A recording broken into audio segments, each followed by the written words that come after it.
সকলের প্রতি আন্তরিক শুভেচ্ছা ও অভিনন্দন।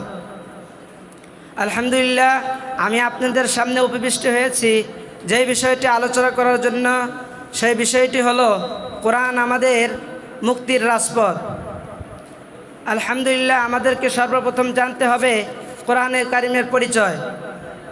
সহজভাবে বলতে গেলে কোরআন হলো রব্বে কাবার পবিত্র বাণী এবং আল্লাহ রব্বুল আলামিন মহাগ্রন্থ দুনিয়ার মধ্যে প্রেরণ করেছেন সমস্ত মানব জাতির হেদায়েতের জন্য এবং কল্যাণের জন্য।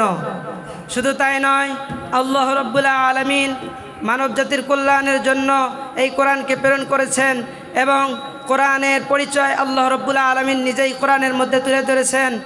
কোরআনে কারিমের মধ্যে সূরা বাকারার 2 নম্বর আয়াতে আল্লাহ রব্বুল আলামিন বলেন, যালিকাল কিতাবু লা রাইবা ফীহ, এই সেই কিতাব যার মধ্যে কোনো বিন্দু পরিমাণ সন্দেহ নেই। আল্লাহ রব্বুল আলামিন এই কোরআনকে প্রেরণ করলেন সমস্ত মুমিনদের জন্য রহমত এবং হেদায়েত, সমস্ত মানব জাতির কল্যাণের হেদায়েত এবং সমস্ত মানব জাতির এই কোরআনের মধ্যে সুখ শান্তি রয়েছে। আল্লাহ রব্বুল আলামিন আরো বলেন, হে মানব জাতি, তোমাদেরকে আমি এমন একটি গ্রন্থ দিয়েছি তোমাদের আত্মকরণের রোগ ব্যাধি এবং উপশম পথ নির্দেশ, মুমিনদের জন্য রহমত।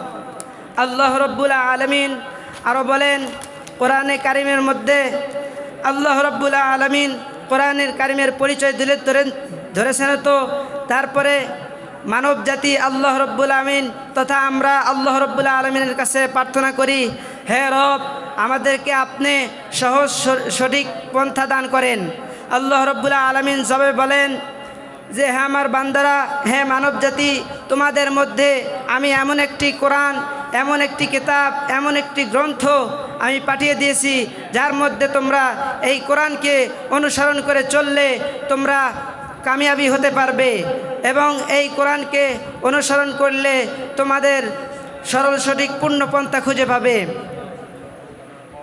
মুহতারাম হাজিরিন, সম্মানিত উপস্থিতি, ইতিহাসের পাতায় লক্ষ্য করলে দেখা যায় যে প্রায় ১,৫০০ বছর পূর্বে জাহিলতার যুগে আশরাফুল মাখলুকাত তথা সৃষ্টির সেরা মানুষ যখন পশুর চেয়ে নিকৃষ্ট হয়ে গিয়েছিল, তখন আল্লাহ রব্বুল আলামিন মানব জাতির কল্যাণের জন্য এবং মানব জাতির হেদায়েতের জন্য এমন একজন মানব দুনিয়ার মধ্যে প্রেরণ করলেন যেটা সৃষ্টির শ্রেষ্ঠ মানব, সরকারে দু আলম সৈয়দুল মুরসালিন খাতামুন নবিয়্যিন হযরত মুহাম্মদ সাল্লাল্লাহু আলাইহি ওয়াসাল্লামকে আল্লাহ